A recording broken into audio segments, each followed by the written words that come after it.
Brought to you by NBC bearing, भारताची पहिली bearing उत्पादक. अंबरनाथमध्ये मतदान केल्यानंतर बोटावरची शाई ही लवकर निघत असल्याने मतदारांमध्ये मोठा संभ्रम निर्माण झालेला आहे.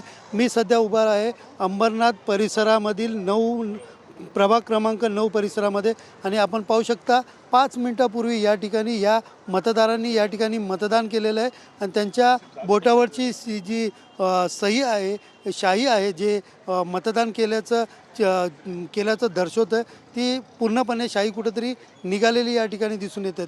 नेमकं हे कोण मतदार आहेत, कुठल्या वार्डामधले आहेत, आपण यांच्याकडनं जाणून घेऊया. तुम्ही कुठल्या वार्डमध्ये राहता, कुठं मतदान करायला आलेले, कधी मतदान केलं आणि काय नेमकं आत्ता तुम्हाला जाणवलं? नमस्कार, मी हर्षल दिलीप पाटोळे, वार्ड क्रमांक 9मधून मी मतदार केंद्रित यादीत माझं नाव आहे. आता अवघे 5 मिनटं झाले मी मतदान करून आलो. तर मतदान केल्या हे घामानी हे जे आहे तुम्ही बघू शकतात, ही शाही आहे जी कम्प्लिटली गेलेली आहे. तर माझं म्हणणं हेच आहे की आम्ही पहिले पण मतदान केलं आहे, त्यापूर्वी जी शाही वापरली होती ती अवघे माझ्या 2-3 दिवस हातावरती होती. जर हे 5 मिनटात जर असं निघतंय तर काय गॅरंटी आहे बाकीच्या मतदारांची आणि बाकीच्या यांची? याच्यावरती जे काही लिगल ॲक्शन आहे ते आम्हाला घेतलेलेच पाहिजे आणि आमचं जे लोकांचा हक्क आहे ते आम्ही असंच हे नाही करू शकत. काय वाटतं की अशा प्रकारे शाही निघाल्यावर बोगस मतदान होऊ शकण्याची तुम्हाला शंका वाटते? शंका का होऊच शकतं ना. जर हेच निघतंय तर पुढच्या ह्याला आम्ही काय कसं समजणार करून? जर तुमचं मेन ही सोपी गोष्ट जर क्लिअर नाही आहे तर मग पुढच्या तर गोष्टी आम्ही कशी गॅरंटी? तुम्ही पण आलेले या ठिकाणी मतदान करायला, तुमचा काय अनुभव आहे? तुमचा अनुभव काय आहे? काय तुम्ही कुठे आलेले मतदान करायला? तुमच्या बोटावरची शाही आहे का? माझ्या बोटावरची पण शाई निघालेली आहे. हे असे निघायला नाही पाहिजे शाई. तुम्ही पण या ठिकाणी आलेल्या, कुठं आलेले मतदान करायला आणि तुमच्या बोटावरची जी शाही आहे ती दिसते का? शाही तर पूर्ण गेलेली आहे. मी वोट केलं असं मला स्वतःलाच वाटत नाही. नाही तर पहिले तरी 3-4 दिवस राहत तरी होती. मी देवरा माळूंजे हॉलला वोटिंग केलेलं आहे आणि तुम्ही बघू शकता माझ्या हाताला बोटाला काहीच शाही नाही आहे. पुरा क्लीन झालेले हात, बिलकुल नाही. आपण पाहू शकतो यांच्या बोटावरती इकडे जी मतदान केल्यानंतर जी शाही असते ती पूर्णपणे निघालेली आहे. कधी तुम्ही मतदान केलेलं, किती वेळ झाला? मला 1.5 तास तरी झालेला आहे मला वोटिंग करून.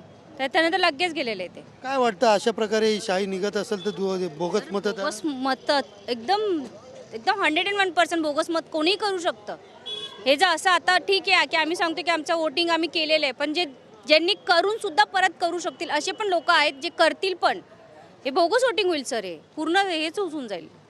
आपल्यासोबत स्थानिक या ठिकाणचे जे उमेदवार आहेत ते उमेदवार देखील या ठिकाणी आहेत. नेमकं त्यांनी या विषयात तक्रार केलेली आहे, तुम्हीही या विषयी तक्रार केलेली आहे.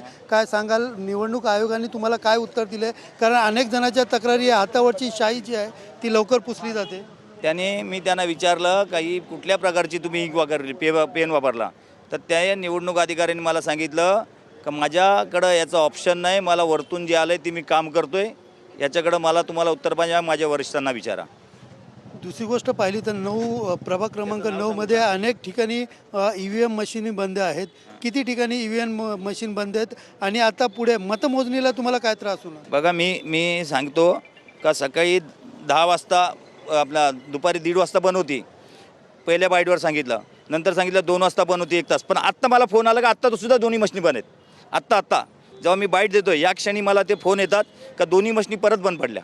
म्हणजे आत्ता पण तिथं 8 नंबर आणि 10 नंबर मशीन सध्या बंद आहे. आज मी बाईट देत असताना पूर्वी 1.5 तास बंद होते आणि आता परत दोन्ही मशीन बंद पडलेत.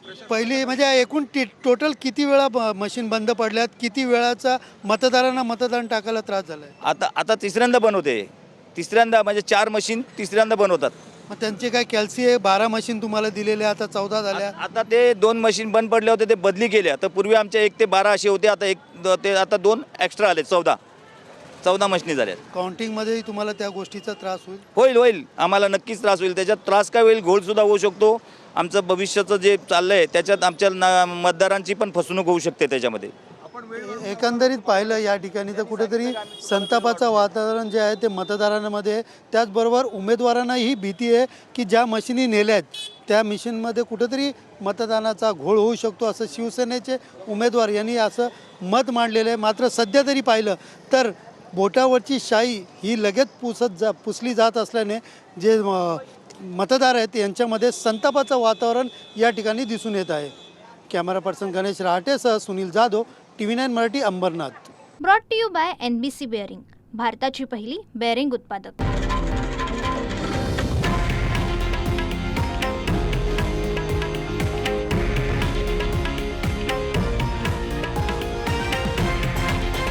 हे आहे देशातील नंबर 1 न्यूज नेटवर्क आणि आपण पाहत आहात TV9 मराठी, एकमेव.